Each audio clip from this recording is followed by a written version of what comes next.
This is Gadget Stop 321. In today's video, I'm going to go over some of the features of the Platinum 3776. Now, this is a cigar-shaped pen from Platinum. It's kind of the entry level into the 14 karat gold nibs. And I guess I shouldn't say that. There is a pen under this that's got a nib that looks like the nib that you'll find on a Platinum Preppy, but it's a gold nib.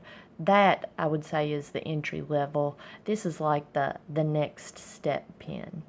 So it's a cigar shape, and I've got a few other pens of that similar design. The Pilot Custom 74, which is a similar shape, maybe a little bit more narrow. And these are both similar in price. They both have 14 karat gold nibs. This is a Jinhao X750, which is significantly less expensive than the first two pens, but it's a steel nib pen. It's only available with a medium nib. These two pens are available in a variety of nib sizes. But what the Jinhao has going for it is just incredible value. You get that same cigar shape, but for a significantly less price. You can buy 15 of these pens for the price of one of these. The Jinhaos come in a variety of finishes and materials. Here I've got one with a lacquer finish. These are both metal pens, so they're heavier than these two. The 3776 and the Custom 74 are both plastic pens, but the Jinhaos, at least the two models I have, are metal pens. This one has a glossy lacquer finish, a little bit wilder. This one has a matte black finish, and so you have some options in the color that these come in, but you don't have options with nib sizes.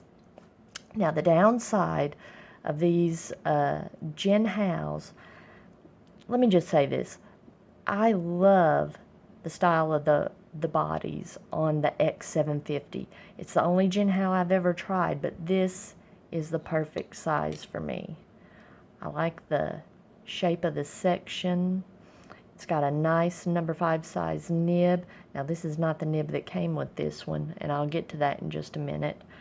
The ones with a glossy finish, let's see, you can use it either unposted or posted.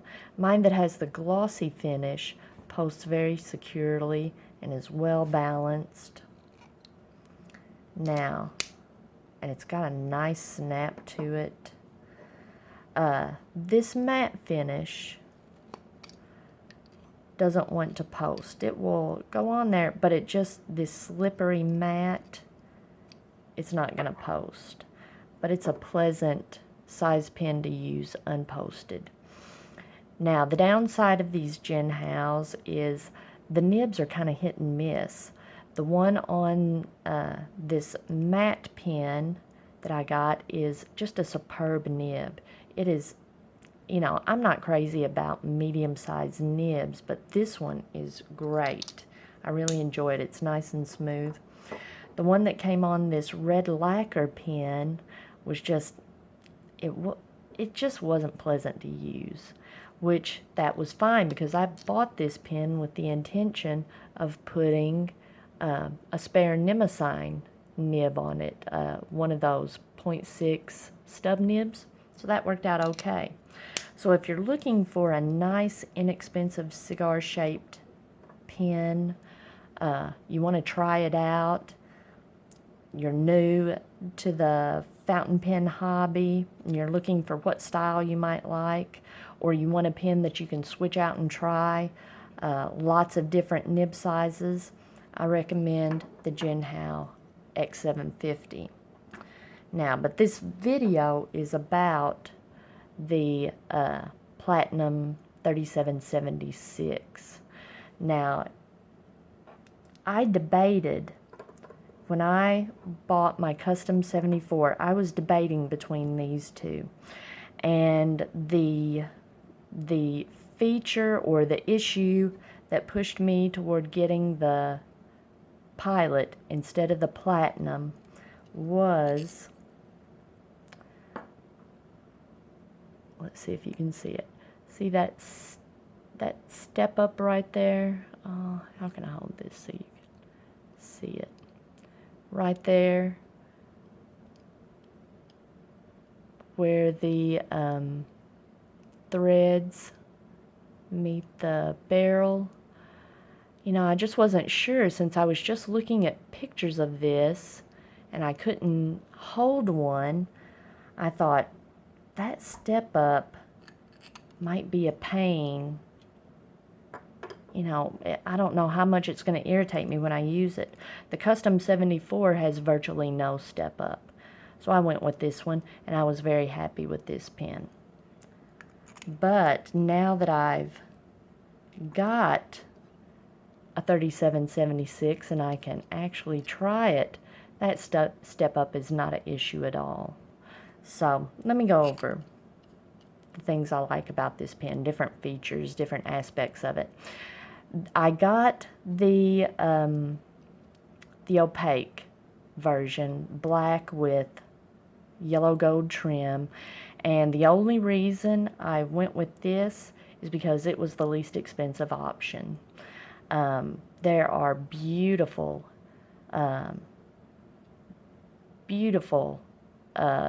demonstrator models. There's some beautiful resin models, but they tend to run more expensive. It's the same pen. The only thing that's different is the material it's made out of, or the color of the pen. I really wanted this style of pen, and it wasn't worth paying a significant amount more money to get a different color. So, but there are lots of options out there if you don't want black and yellow gold trim. Now, I really like, I like this clip. I mentioned this on the Sailor. This looks a lot like the Sailor clip, just a simple, but not too plain clip. Let's see. Not too tight. I really like the cap band. This is similar to the cap band on the Sailor. It's got a very thin band, and then a thicker band. And this one says, let's see, it says Platinum, made in Japan, 3776. Just really classy looking. It's a nice shape, nice size pen. Let's see, 1.5 turns to take the cap off. I have really small hands, but this fits in my hand nicely unposted. And when you post it, it posts much deeper than the Custom 74. In fact, let me compare these two. That's one of the downsides. Really, to me, that's the only downside of the Custom 74. I prefer to post my pens, and look how much longer this is posted. So, you know, that looks a little bit long for a fountain pen. But this looks really nice. That looks proportional. I like that. It's a cartridge converter pen. The opaque version, I think, is only available in China. So I had to, or in Japan. I had to order this directly from Japan. It didn't come with the converter. I think the converter was about $8. So an additional $8 for the converter. But if you don't have a converter, you can use the cartridges that come with it. You can refill the cartridges, which I tend to do a lot. Now, here's Here's a complaint I've heard about the Custom 74 and the 3776. I've heard this from a number of reviewers on YouTube. You watch their original review of the 3776 or of the Custom 74, and they get it and they say it's a nice pen, but it's way too expensive for what you're getting. You know, you'll hear complaints about, since it's injection molded. I showed this on my Sailor, on the review of the Sailor. This has, just on the section, this is the only place you'll see it on this pen, you've got the seams are visible and you can feel them slightly on the section.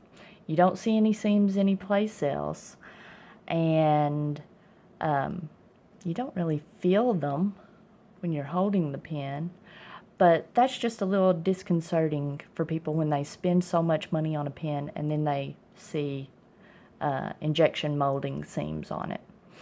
And especially with the 3776, those who get the demonstrator model and you can see the bolts and stuff on the inside that are holding it together, that's kind of a turn off to someone who has just spent so much money on a pen. But then if you watch those same reviewers sometime later, they'll come back and say that most of the time they say they were unfair in their assessment, their negative assessment of the 3776. It's actually a great pen, and that's how I've felt about it. I had those same feelings when I got the Custom 74. I thought, wow, this is a kind of a flimsy pen. But once I got the converter in there and the ink, that added some weight to it. And once you write with it very much at all, then you see what all the fuss is about these pens. They're just great pens to write with. They're so lightweight. You can just write forever.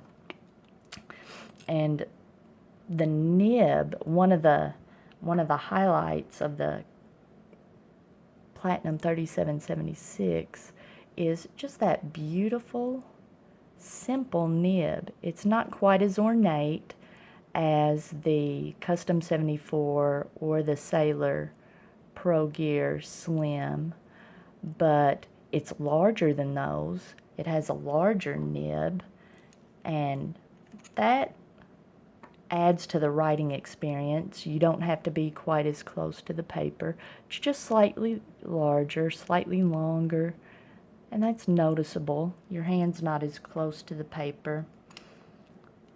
That adds to or improves the writing experience. And you know, the 3776 has that flat nib.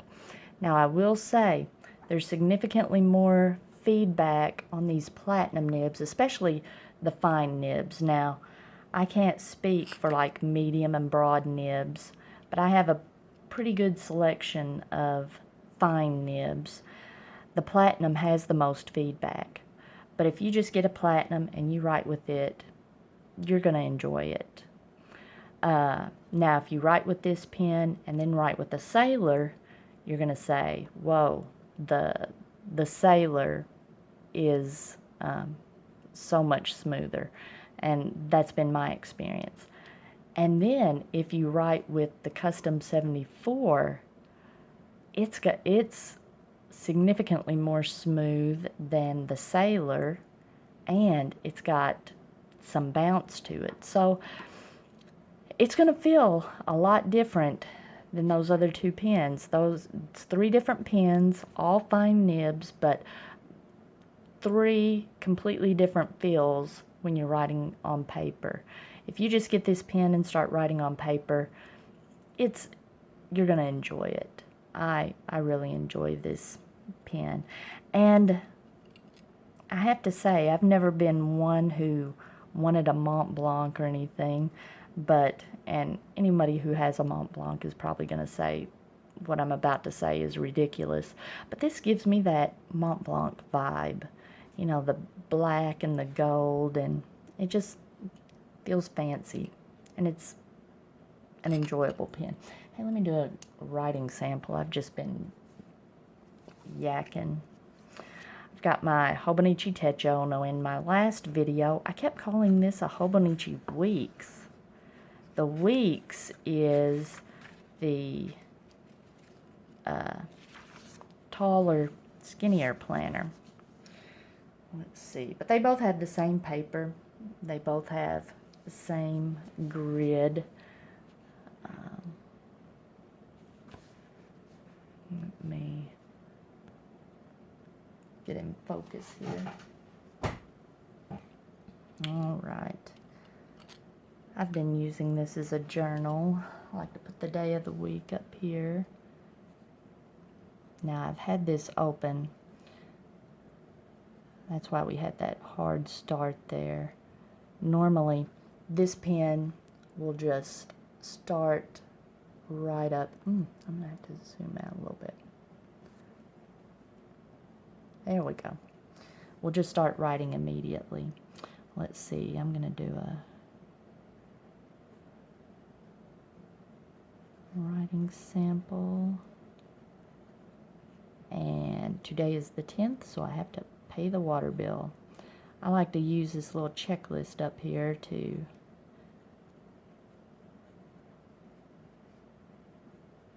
put highlights of the day, a little to-do list. So this is the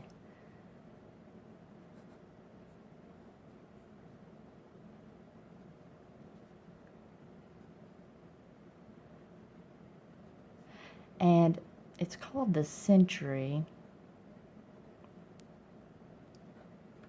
because it's the newer version that has the slip and seal cap, a little cap liner in here that will keep your pen from drying out. Let's see. This is a 14 karat fine nib. And so I haven't written with the Custom 74 or the Sailor Pro Gear Slim today, and so I don't have any reference point for smoothness, and I picked this up and it's just a dream to write with. If I write with one of those pens that is more smooth and then write with this feels a little feedbacky. Let's see. This pen has a rigid nib. I've heard people talk about there being bounce to this nib. Now, I will say this. I had the option of getting a soft fine or a fine nib. And since I knew my Custom 74 was kind of soft and had some bounce to it, I wanted to see what just the fine nib felt like. And so there's not really any bounce to this, and that's fine with me. Let's see. It lays down a nice solid line, nice and fine.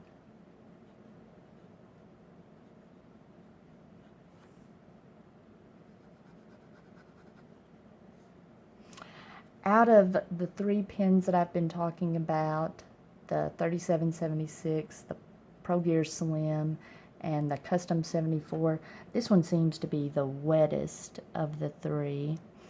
This is just a well-tuned nib. You know, I can stop and talk a little bit and it starts right up.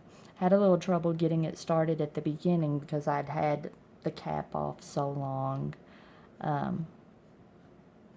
I just really like this pen, and it's so lightweight and just fits my hand nicely. I think it would fit someone who had larger hands just as well.